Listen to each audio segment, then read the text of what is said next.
जय हिंद फ्रेंड्स। आप लोगों का रिक्वेस्ट था कि सर फॉर्म नए वाला, एक्चुअली देखिए बीआरओ का फॉर्म पुराना वाला बदल गया है। जो मैंने कहीं भी शेयर किया था, जिन बच्चों ने भर के भेजा वो सारे फॉर्म रिजेक्ट मान लिए जाएंगे, ठीक है। तो आप जो भी फीस भरा हुआ है उसको भी रिजेक्ट ही मान के चलिए। तो अब आपको फ्रेश फॉर्म भरना है, फ्रेश फीस भर के लगा के भेजना है भाई। तो जो नुकसान हो गया उसको भूल जाइए। अब आज की बात सुनिए बिल्कुल ध्यान से, तो जिन्होंने भेज दिया है वो खास उनके लिए है, बाकी जो नए हैं वो बिल्कुल आराम से सुने ध्यान से, क्या भरना है, कहाँ क्या चीज़ें, तो वो मैं आप लोगों को बता रहा हूँ, ठीक है। चलिए, तो मेन पॉइंट पे आते हैं कि कहाँ। देखिए बीआरओ का नया वाला एप्लीकेशन फॉर्म बिल्कुल चेंज हो गया है। तो मेन देखिए, border road organisation general reserve engineering force application form for recruitment Indian national males only. तो केवल मेल्स कैंडिडेट ही भरेंगे, कन्याएं नहीं भरेंगी, लड़कियां नहीं भरेंगी इस फॉर्म को। जो एम्प्लॉयमेंट न्यूज 1 जनवरी 2026 यानी इस साल की पहली भर्ती है दोस्तों, ठीक है। और इसमें एक चीज़ क्लियर मेंशन किया गया है कि please fill up the application form in capital letters. तो फॉर्म को कैपिटल लेटर में ही भरना है, ध्यान देंगे। कंट्रोल नंबर इसको आप खाली छोड़ देंगे, यहाँ कुछ नहीं छेड़ेंगे, ठीक है। इस कॉलम को खाली छोड़ देंगे क्योंकि ये ऑफिस यूज के लिए है, वहाँ कंट्रोल नंबर इस पे पड़ता है, कुछ नहीं करेंगे। यहाँ देखिए एक इम्पॉर्टेंट है कि all application must be submitted in A4 size 75 GSM bond paper. तो आप लोग A4 साइज पेपर में प्रिंट कर लीजिएगा इसे। मैं अपने BRO job hub Telegram channel में डाल दिया हूँ, या बीआरओ की वेबसाइट से डाउनलोड कर लीजिए कहीं से। यहाँ देखिए फोटो की बात की जा रही है, तो photo please do not pin stapler your recent colour passport size photographs. आप साइज 4 सेंटीमीटर टू 5 सेंटीमीटर का आना चाहिए। Colour photograph should not be more than 1 month older. और 12 कापी आप अपने इस फोटो का बनवाएंगे till last final of appointment ना। वो कॉल लेटर की बात की तो आप बनवा लीजिएगा। अब आ जाते हैं नेम ऑफ पोस्ट में। तो नेम ऑफ पोस्ट जो सबसे पहला पोस्ट है ड्राफ्ट्समैन भाई लोग, दूसरा हिंदी टाइपिस्ट, तीसरा स्टोर कीपर, चौथा ऑपरेटर कम्युनिकेशन, पांचवा ओईएम, छठा इलेक्ट्रीशियन। तो जो पोस्ट के लिए आप भरोगे उसे कैपिटल लेटर में आप लिख लोगे। मान लीजिए आप एसकेटी भर रहे हैं तो एसकेटी भर दीजिएगा, ड्राफ्ट्समैन भर रहे हैं तो ड्राफ्ट्समैन भर दीजिए, जो भी भरिए, ठीक है। और उस पोस्ट का कोड जो सीरियल नंबर 2 में है कि कोड नंबर आप पोस्ट इन एडवर्टीजमेंट। तो कोड नंबर यानी सीरियल नंबर उसका जो है, ठीक है, कोड दिया हुआ है इम्प्लाई, इसमें कोड है ना। फर्स्ट 01 है, सेकंड ड्राफ्ट्समैन 1 है, हिंदी टाइपिस्ट 2 है, 3 में एसकेटी है। तो जैसे मान लीजिए कि आप हिंदी टाइपिस्ट का भर रहे थे, यहाँ आप 2 भर दीजिएगा, 202, ठीक है। अगर 1 भर रहे हैं ड्राफ्ट्समैन तो 01 कर दीजिएगा, एसकेटी भर रहे हैं तो 03 कर दीजिएगा। वो आपको कोड भरना है, उसका कोड दिया हुआ है नोटिफिकेशन में, वही कोड यहाँ आपने भरना है। चलिए अब नेक्स्ट पॉइंट पे आ जाते हैं, जो बहुत इंपॉर्टेंट है, थोड़ा टाइम लगेगा लेकिन ध्यान से सुनिएगा आप लोग। कोई भी बच्चा इस डिटेल को आराम से सुनेगा तभी फॉर्म भर पाएगा, कोई बीच में नहीं छोड़ेगा, ठीक है। तो थोड़ा लंबा जाएगा, 20-25 मिनट लेकिन हो जाएगा। पॉइंट 3 में है रिक्रूटमेंट सेंटर आपका ग्रेप सेंटर होने वाला है। ग्रेप सेंटर पुणे के अलावा कहीं नहीं है, तो आप लोग को पुणे जाना पड़ेगा किसी काम के लिए। Category in which apply tick as applicable. आप जिस कैटेगरी में आते हैं, मान लीजिए आप यूआर के हैं तो आपको यूआर में टिक मारना है।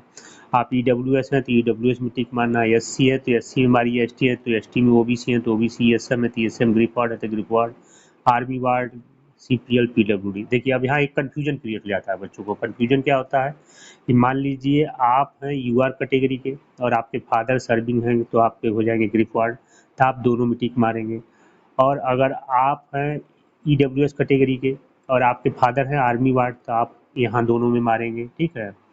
और आप मान लीजिए दूसरे बच्चे का एग्जांपल दिया जाए कि आप एससी कैंडिडेट हैं और आप सीपीएल हैं तो सीपीएल में टिक मारेंगे, ठीक है।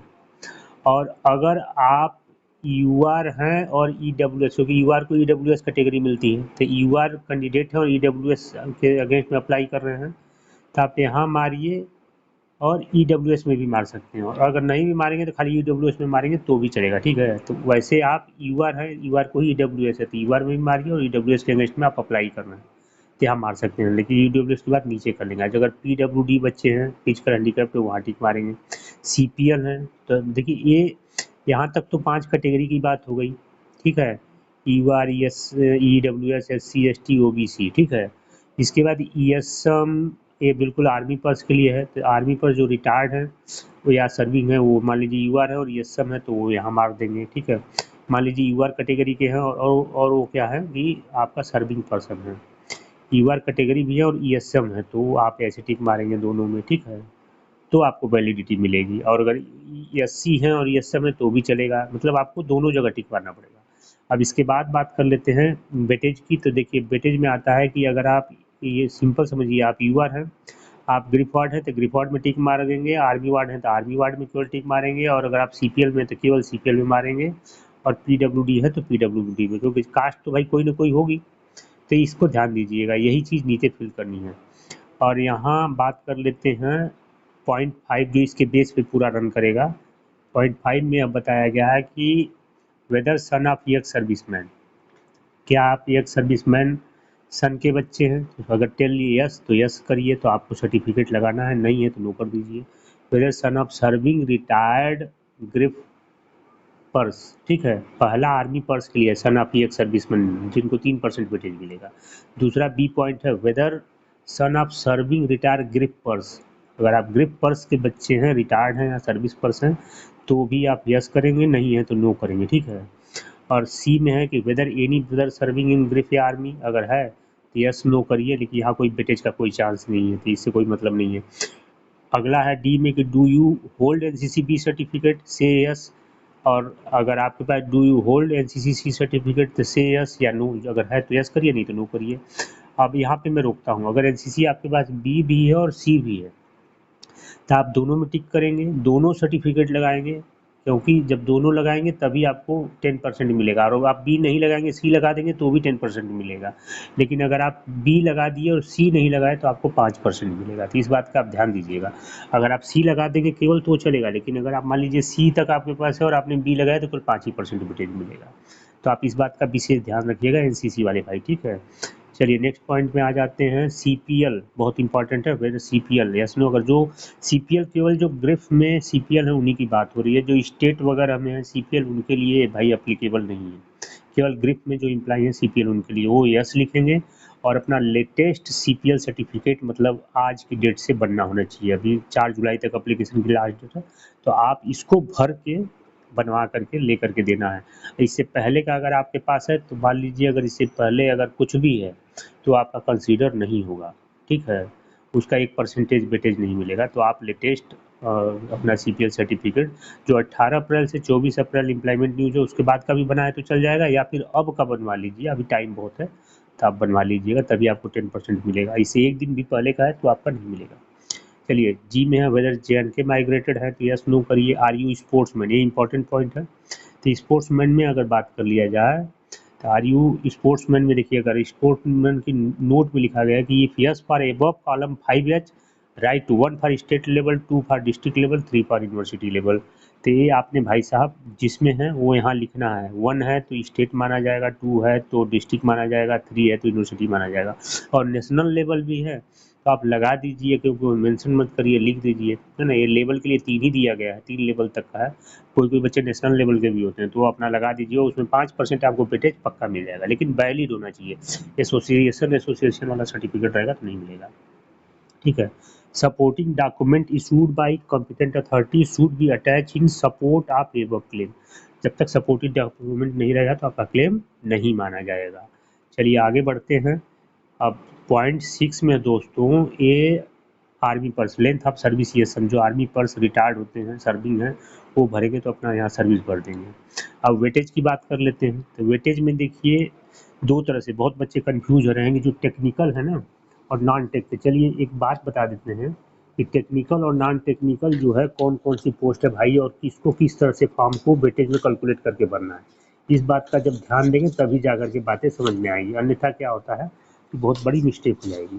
तो सबसे पहले आप नॉन टेक की बात कर लेते हैं, जो एसकेटी है, ठीक है, एसकेटी हो गया, हिंदी टाइपिस्ट हो गया, ये सब हो गया, तो आप सीधा अपना यहाँ क्लास 12 का परसेंटेज भरेंगे, मान लीजिए क्लास 12 में आपके पास 80% है तो यहाँ 80 लिख दीजिए, और अगर आप ग्रिप वार्ड है एनसीसी है, तो अगर सिंपल से बात समझ लें ग्रिप वार्ड है या एनसीसी, तो एनसीसी आपके पास सी है समझ लीजिए, तो यहाँ 10 भर दीजिएगा, तो 80 या 10 यहाँ 90 भर दीजिएगा, ठीक है भाई साहब, ये आपका परसेंटेज बन जाता है। और अगर आप जो है टेक्निकल है, मान लीजिए आप ड्राफ्ट्समैन के लिए भर रहे हैं, इलेक्ट्रीशियन के भर रहे हैं, तो आपको अपना यहाँ था क्लास 12 का भरना था पहले नॉन टेक वालों के लिए, ठीक है। लेकिन अगर जब आप नॉन टेक नहीं है, अब यहाँ टेक्निकल आईटीआई ड्राफ्ट्समैन वाले का क्या होगा कि वो आईटीआई का अपना यहाँ परसेंटेज भरेंगे, मान लीजिए आईटीआई में उसको 85% है तो 85 भरेगा। अब वेटेज अगर उसके पास कुछ भी है, जैसे मान लीजिए स्पोर्ट्स है तो 5% और ऐड कर देगा, तो यहाँ टोटल 90 भर देगा, ठीक है। ITI वाला इलेक्ट्रीशियन और डिप्लोमा वाला है ड्राफ्ट्समैन, तो अपना वही सेम वैसे भरेंगे। आज जो जिसकी टेक्निकल डिग्री मांगी मांगी गई है, यानी वो टेक्निकल का यहाँ परसेंटेज बेसिक में भरेगा और एडिशनल में वेटेज भरेगा और टोटल यहाँ लिख देगा, तो आपका एप्लीकेशन वैलिड होगा, मतलब प्रॉपर कैलकुलेट आएगा। आप लोग क्या करते हैं उल्टा सीधा 10th 12th का उसमें परसेंटेज भर देते हैं और एप्लीकेशन भरते हैं इलेक्ट्रीशियन के लिए। अगर आप इलेक्ट्रीशियन के लिए भर रहे हैं तो ITI का परसेंटेज होना है, और अगर इसके लिए आपका इलेक्ट्रीशियन के अलावा जो हो गया दूसरा OCC रेडियो मैकेनिक जो 10th के बेस पे है, अगर उसके लिए भर रहे हैं तो उसमें भी ITI का ही भरना है। अदरवाइज हिंदी टाइपिस्ट हो गया आपका, वो SKT हो गया, इनमें 12th का भरना है, 12th का प्लस वेटेज मिला के आपने भरना था। क्लियर। चलिए नेक्स्ट पॉइंट में चलते हैं। अब यहाँ एक आता है EWS 8 नंबर में कि वेदर बिलोंग टू इकोनॉमिकल से EWS है तो यस करेंगे। यस करेंगे तो आपको उसका सर्टिफिकेट लगाना है जिसका फॉर्मेट नीचे दिया गया है और जो 1 साल के अंदर का होना चाहिए लेटेस्ट, तभी माना जाएगा। अब थोड़ा फास्ट चलते हैं, यहाँ तक मेन पॉइंट था। Name of candidate in block letter as per class 10th matric certificate, जो आपके 10 के मैट्रिक सर्टिफिकेट में लिखा हुआ है बच्चों वही भरना, अदरवाइज उल्टे सीधे मत भरना। कोई सर नेम आगे पीछे कर देता है, खास करके महाराष्ट्र केरला का हमने देखा है कुछ में बड़ा मिस्टेक करते हैं, तो जो सर्टिफिकेट में छपा है वही डालना है, अपना भी नाम और फादर का भी नाम, ठीक है, जो क्लास 10th के सर्टिफिकेट में है। उसके अलावा बाकी चीज़ें, क्योंकि उसी में डेट ऑफ बर्थ होता है वही चीज़ मानी जाती है, तो इसलिए आप इस चीज़ का ध्यान देंगे। चलिए अब नेक्स्ट पॉइंट पे चलते हैं। 10 इज कंप्लीट, पेज नंबर 2 में हम आ गए, ठीक है। अब 2 में क्या है कि date of birth based on 10th matriculation certificate वो होना चाहिए, जिसमें 10th में होता है वही, या अगर आपके पास किसी के पास नहीं है गलती से उसमें, वैसे होता हर जगह की स्टेट में, अगर नहीं है तो प्रॉपर ओरिजिनल बर्थ सर्टिफिकेट होगा जो रजिस्टर मान्य होगा वही, लेकिन वो माना नहीं जाता है, तो ये चीज़ का ध्यान दीजिएगा। तो डेट मंथ ईयर यहाँ फिल कर लीजिए। परमानेंट एड्रेस भर दीजिए, यहाँ स्टेट पिन कोड प्रॉपर भरिए। आपका प्रेजेंट एड्रेस अगर आप कहीं दूसरी प्लेस में हो तो भरिए, otherwise same as column number 12 लिख सकते हैं, या तो फिर पूरा भर दीजिए, ये इधर कोई खास नहीं है। अब आ जाते हैं एप्लीकेशन फ़ी जो बहुत इंपॉर्टेंट है ना। नेम ऑफ बैंक, किस बैंक से आप भर रहे हैं, मान लीजिए आपके पास UBI का बैंक होगा, किसी के पास SBI का होगा, किसी के पास HDFC का होगा। ऑनलाइन पेमेंट रेफरेंस DUN करके जनरेट होगा, दून उसके आगे 11 नंबर का टोटल संख्या होती है, ट्रांजैक्शन डेट कितनी तारीख को आपने पेमेंट किया, आज की डेट से, यानी 21 तारीख से बाद वाला फीस जो पहले भर दिया भाई वो भूल जाओ, ठीक है। पता नहीं उसकी वजह से कहीं रिजेक्ट हो जाएगा तो उसको भूल जाओ, अब नया भर लो। अच्छा, अमाउंट 50 रुपये आप भर देना। Note, no other mode of payment will be accepted other than SBI collect, कहने का मतलब है कि खाली SBI कलेक्ट द्वारा जो पैसा आप पेमेंट करिएगा वही मान्य होगा, अदरवाइज कोई डिमांड ड्राफ्ट पोस्टल आर्डर अगर ये सब लगाएगा या कोई कैश लगा देगा भैया तो पैसा नहीं माना जाएगा। तो आप ऐसा कुछ नहीं करेंगे, SBI कलेक्ट से ही भरेंगे, ठीक है। अब इसेंशियल क्वालिफिकेशन की बात, अच्छा एक प्रिंट ले लीजिएगा अपने पास और एक फार्म के साथ जरूर लगा दीजिएगा, अगर वो भी नहीं लगाएंगे तो भी रिजेक्ट हो जाती है फार्म। 15 में है कि essential qualification with matriculation exam onwards, मतलब 10 से ऊपर वाला, उसके नीचे वाला भैया 8 7 6 मत लगा देना, ठीक है।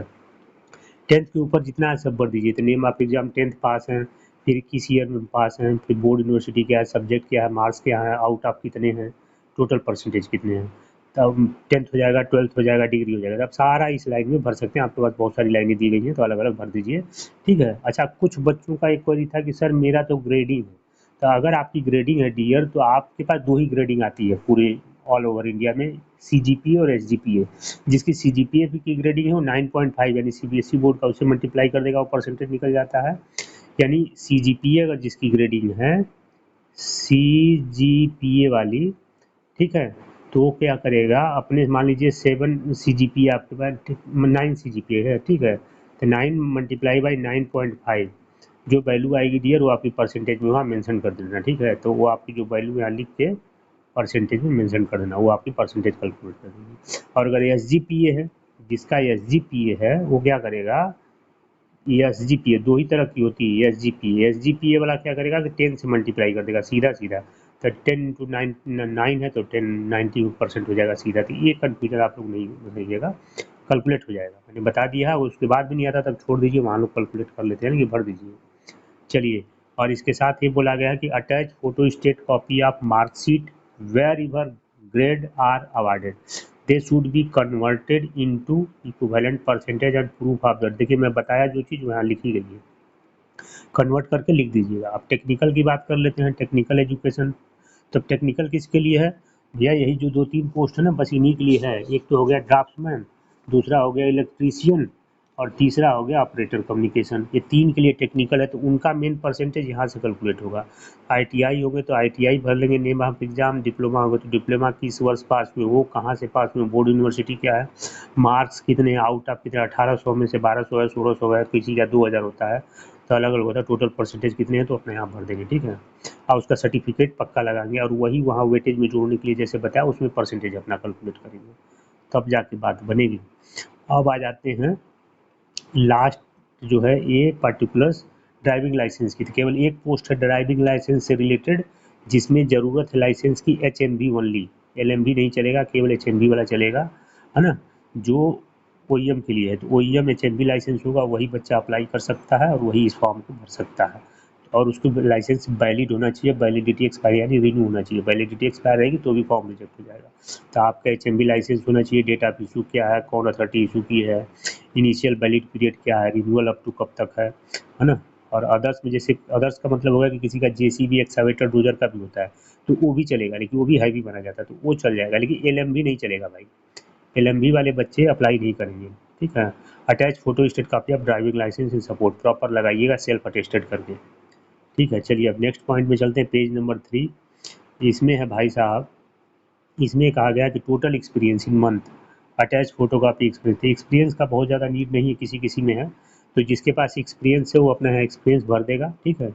कहाँ जॉब किया है, कब से कब तक किया है, नेचर ऑफ वर्क क्या किया, सैलरी कितना पाया, परमानेंट था टेम्पोररी भर देगा। अब बात कर लेते हैं CPLs ओनली। किसी कोई बच्चा बोल रहा था सर सेपरेट वीडियो बना दीजिए, तो अलग अलग यार बड़ा टाइम लगता है, कोशिश करूंगा, लेकिन इसी में सारे बात कवर कर लेता हूं, तो ध्यान से सुनोगे तो समझ में आ जाएगा। तो CPL BRO only, not state level और अदर जगह का, खाली BRO के CPLs के लिए है। आप अपना photo copy of experience certificate duly sign by OC, counter sign by commander task force, और AOC वेरीफाइड होना चाहिए। We separate sheet if need, अगर जरूरत पड़े तो सेपरेट सीट अलग से लगा लीजिएगा। अच्छा, आपका जो सर्टिफिकेट बना होना चाहिए वो मतलब अब 21 मई के बाद का हो तो बेहतर है, नहीं तो 24 अप्रैल से 18 अप्रैल से 24 मई के बाद का भी है तो चलेगा, लेकिन भाई कम चांस है, क्योंकि मैं इस बात में श्योर नहीं हूँ। तो अभी इम्प्लाइमेंट नहीं 21 से है, तो 21 के बाद का सब लोग बनवा लो, ठीक है, तभी आपको 10% वेटेज मिलेंगे। यूनिट हो जाएगा, पीरियड फ्राम से कब टू कब तक रहे, मंथ हो गया, ईयर हो गया, ट्रेड किस पोस्ट में रहे, प्रेजेंट स्टेटस, ठीक है। ये फिर भर दीजिएगा उसके हिसाब से, तो आप उसको अटैच जरूर कर दीजिएगा, तभी मिलेगा, नहीं तो नहीं मिलेगा। जिसके बाद पुराना वो मत लगाए, उसको नहीं मिलता है, ठीक है, उसको कोई फ़ायदा नहीं उसमें लगा कर। 19 नंबर में है कि कॉन्टैक्ट मोबाइल नंबर आधार लिंक, जो आपका कॉन्टैक्ट मोबाइल नंबर होगा वो आधार से लिंक वाला है, वही यहाँ भरेंगे। उसके बाद अल्टरनेट मोबाइल नंबर का भी ऑप्शन अगर है तो भरे, नहीं तो वही सेम मोबाइल नंबर भर दें, या फिर डैश छोड़ दें, अगर है तो ही भरे, नहीं है तो कोई कंपलसरी नहीं है। अब आ जाते हैं भाई, बात कर लेते हैं इसकी 20 में आधार कार्ड नंबर भरेंगे और उसे अटैच भी करेंगे, कॉपी अटैच पक्का करेंगे। ईमेल आईडी इन कैपिटल लेटर्स में लिखना है आपको, सबको पता है ईमेल आईडी स्मॉल में होती है, लेकिन लिखना कैपिटल में, क्योंकि डाटा एंट्री के टाइम में आप लोग जो छोटा छोटा लिख देते हो ना, तो वो पढ़ने में दिक्कत होती है। तो उससे क्या होता है कि आपका ईमेल आईडी अगर गलत पढ़ा गया लिखा गया तो फिर अपडेट आपको डिटेल नहीं पहुँच पाता है, इसलिए आप कैपिटल में ही लिखिएगा ध्यान से। और डिक्लेरेशन ध्यान से पढ़ लीजिएगा, और सीधा सीधा भैया क्या करना है, कहाँ से आप फॉर्म भर रहे हैं, ठीक है। जैसे मान लीजिए कि आप यूपी के मथुरा से भरे थे, भैया यहाँ मथुरा लिख देना, फिर कितने तारीख को भरे वो डेट डाल दीजिए, 21 के बाद कोई भी डेट चलेगी। लेफ्ट थंब इम्प्रेशन यहाँ भर दीजिए, पक्का लगाइए, लेफ्ट लगाइएगा, राइट मत लगा दीजिएगा। कोई बच्चा बोल रहा था सर मैंने राइट लगा दिया, तो भैया वहाँ वेरिफिकेशन तो नहीं होता है, लेकिन हाँ लगाना लेफ्ट तो लेफ्ट ही है, और सिग्नेचर यहाँ कर दीजिएगा। मान लीजिए आपने थंब इम्प्रेशन लगा दिया और सिग्नेचर छोड़ दिया तो भी एप्लीकेशन रिजेक्ट हो जाएगी, और अगर आपने सिग्नेचर कर दिया और थंब इम्प्रेशन लगाना छोड़ दिया तो भी एप्लीकेशन रिजेक्ट हो जाएगी। तो इस बात को ध्यान से आप बिल्कुल मेरी बात ध्यान से सुनिए और इसे करिएगा, तभी जाके एक्सेप्ट होगी। चलिए अब नेक्स्ट पॉइंट पे चलते हैं सीधे, जो एडमिट कार्ड पेज नंबर 4 है। अब इसको भी भरना है, क्योंकि पहले कुछ और था अभी कुछ और है ना, चेंज कर दिया गया है इसको थोड़ा सा। तो admit card page number 4, photo जो ऊपर लगेगा वही यहाँ लगेगा, सेम साइज। ये भाई साहब फॉर ऑफिस यूज ओनली लिखा है, तो इसको आप लोग कुछ नहीं छेड़ेंगे, बिल्कुल ऐसे ही छोड़ दीजिए। To be filled by candidate communication address, नीचे देखिए यहाँ एड्रेस की बात की जा रही है, तो आप क्या करेंगे कि ये एड्रेस जो है, अपना नाम, अपने पिताजी का नाम, कहाँ आपको एडमिट कार्ड चाहिए, जो प्रेजेंट एड्रेस आप भरे होंगे वही यहाँ भरिएगा, जहाँ आपको एडमिट कार्ड चाहिए वहीं, यानी आपका प्रेजेंट एड्रेस जो होगा वही आपके एडमिट कार्ड में एड्रेस होगा। और आप परमानेंट में ही रहते हैं और परमानेंट ही प्रेजेंट है तो आप वो भर दीजिएगा। कोई बच्चा ऐसा है कि परमानेंट में नहीं रहता, प्रेजेंट में रहता है, तो प्रेजेंट वाला यहाँ भरेगा, ठीक है। हाउस नंबर है तो भरिए, नहीं तो डैश छोड़ दीजिए, विलेज भर दीजिए, पोस्ट, तहसील, डिस्ट्रिक्ट, स्टेट, पिन कोड, ये सारी चीज़ें कैपिटल लेटर में ही भरना है। बार बार एक ही बातें बता रहा हूँ, ध्यान दीजिएगा, है ना। अच्छा, आधार नंबर, कॉन्टैक्ट नंबर जो ऊपर लिखे हैं वही लिखिएगा। Eight the time of submission of application आप सिग्नेचर भैया यहाँ प्रॉपर करना है। लेफ्ट थंब इम्प्रेशन यहाँ भी लगाना, अगर यहाँ भी आपने सिग्नेचर और थंब इम्प्रेशन लगाना छोड़ दिया तो भी एप्लीकेशन रिजेक्ट हो जाएगी, ठीक है। ये बात का बार बार इसलिए बता रहा हूँ क्योंकि ये चीज़ें होता है। Applying for the trade post, अब एसकेटी के लिए भर रहे थे यहाँ एसकेटी लिखिएगा, ओईएम के लिए रहे थे एसकेटी, नहीं तो ऐसा करिएगा ऊपर एसकेटी लिख दिया नीचे ओईएम तो भी रिजेक्ट हो जाएगा। इस बात का ध्यान दीजिएगा, बारीकी से भरिए, ठीक है। तो चलिए ये हो गया एडमिट कार्ड। और जो ये लास्ट 5वां पेज है, ये भाई साहब क्या है कि ये आप लोगों के लिए खाली अटैच करके देना है, कुछ करना नहीं है इसमें। करना कब है चलिए बता देता हूँ संक्षेप में, फास्ट में। At the time of written examination, अगर आपको कॉल लेटर मिलेगा जब आप जाइएगा तो उस समय आपका सिग्नेचर वही करवा के मिलवाया जाएगा और लेफ्ट थंब इम्प्रेशन मराया जाएगा। फिर बोर्ड मेंबर जो अधिकारी होते हैं, पीओ प्रिजाइडिंग अफसर, वो करेंगे, मेंबर 1 मेंबर 2 करेंगे, ठीक है। ये हो गया पहला स्टेज, जब क्लियर कर लीजिएगा वहाँ भी क्वालिफाई कर लीजिएगा तो आपको पेट के लिए बुलाया जाएगा ना, फिजिकल इफिशियंसी टेस्ट के लिए। तो फिर उस समय आपका सिग्नेचर लिया जाएगा, लेफ्ट थंब इम्प्रेशन वहाँ उस समय के पीओ मेंबर 1 2 साइन कराएंगे, ठीक है। चलिए उसके बाद नेक्स्ट जो अगर ये भी क्वालिफाई कर जाते हैं तो तीसरा स्टेज आता है ट्रेड टेस्ट। तो टेस्ट के टाइम पे सिग्नेचर लिया जाएगा, लेफ्ट थंब इम्प्रेशन आपसे, फिर उस समय की पीओ मेंबर 1 मेंबर 2 साइन करेंगे। फिर लास्ट में पीएमई के लिए बुलाया जाएगा, प्रीलिमिनरी मेडिकल एग्जामिनेशन के लिए। फिर उस समय आप सिग्नेचर करेंगे और उस समय थंब इम्प्रेशन लगेगा, ठीक है। उस समय का फिर क्या करेंगे कि पीओ उस समय के मेंबर 1 मेंबर 2 साइन करेंगे। और लास्ट एंड फाइनल है डियर जो ज्वाइनिंग ऑफ सर्विस, जब ज्वाइन हो जाइएगा गुड लक के साथ, बेस्ट ऑफ लक के साथ, तो फिर आप वहाँ उसमें साइन करिएगा और बॉर्डर रोड पे ज्वाइन कर जाइएगा। फिर हमसे मिलिएगा तो बताइएगा कि सर आपने बताए हुए में क्या फ़ायदा हुआ। ये हो गई फॉर्म भरने की बात। अब फास्ट में थोड़ा लेके चलते हैं यहाँ पे। ये अपेंडिक्स ए है दोस्तों, इसमें क्या है, ये ओबीसी कैंडिडेट के लिए, ठीक है। जो इसने नहीं बनवाया इस फॉर्मेट में अपना फॉर्म बना के भरवा लेगा, कंसर्न से साइन इन करवा लेगा, ठीक है। साइन का मतलब हो गया कि यहाँ साइन इन होगा, इधर कंसर्न से साइन राउंड सील प्रॉपर होना चाहिए तो ही वैलिड हो जाता है। ओबीसी सर्टिफिकेट हो गया। और उसके बाद अपेंडिक्स बी है एससी एसटी के लिए, ठीक है। ये अपेंडिक्स बी एससी एसटी वालों के लिए है। ये फॉर्मेट जिसके पास नहीं होगा वो एक फॉर्मेट प्रिंट करके अपना सबमिट करेगा, एप्लीकेशन आपका बन जाएगा फॉर्म, ठीक है। कास्ट सर्टिफिकेट के फॉर्मेट हैं ये दोनों, ए बी एस सी का पेज 2 है एस सी एस टी का। और ये वाला है भाईजान, ये है आपका अपेंडिक्स सी जो है, इनकम असेस सर्टिफिकेट ईडब्ल्यूएस वालों के लिए है। ईडब्ल्यूएस पहले से बना रखे हैं, ठीक है ना, वैलिड फॉर 1 ईयर ही होता है, तो प्रॉपर बनाएंगे। अपना जो फोटो ऊपर लगाए हैं वही यहाँ लगा लेंगे, अगर पहले का बना हुआ है तो कोई दिक्कत नहीं है। 1 साल की वैलिडिटी होनी चाहिए, ठीक है। सिग्नेचर राउंड सील प्रॉपर होना चाहिए। उसके बाद आ जाइए लास्ट डिक्लेरेशन है जो इसमें अपेंडिक्स डी में है, self declaration for candidate seeking reservation of OBC NCL. जैसे ईडब्ल्यूएस यूआर वाले लेते हैं वैसे ओबीसी एनसीएल भी इनको मिलता है। तो जिनके बच्चे एलिजिबल हैं वो इसमें जो है सारा डिटेल भर के अपना साइन करवा के लेकर के आ जाएंगे, इसके साथ लगा देंगे तभी जा करके मिलेगा, ठीक है। ये बाकायदा signature of individual date time ये करके देना ही देना है, तभी जाके मान्य होगा, ठीक है। ये तो ये हो गया सारा फॉर्म की बातें। फॉर्म फिलिंग कंप्लीट हो गया। अब इसके नीचे की चीज़ें ज़्यादा ज़रूरत नहीं है, इसको छोड़ दीजिए आप लोग। तो ये था भाई साहब फॉर्म पूरा मैंने जो बता दिया। अब इसके बाद भी कुछ डाउट हो तो कमेंट कर दीजिएगा आप लोग। आई होप आप लोग अब फॉर्म बड़े आसानी से भर लेंगे, अब कोई दिक्कत नहीं होनी चाहिए। अगर इसके बाद दिक्कत होगी तो कमेंट्स कर दीजिएगा, हम एनी टाइम अवेलेबल हैं आप लोगों के लिए। हमें अच्छा लगता है आप लोगों की सेवा करने में। और आप क्या करेंगे, इसे हर बच्चों तक पहुंचा दीजिए, अपने दोस्त फ्रेंड मिट जिसके पास फार्म नहीं हो, बीआरओ सेंट्रल जॉब हब में जा करके अपना ज्वाइन करके इसको डाउनलोड कर लेगा।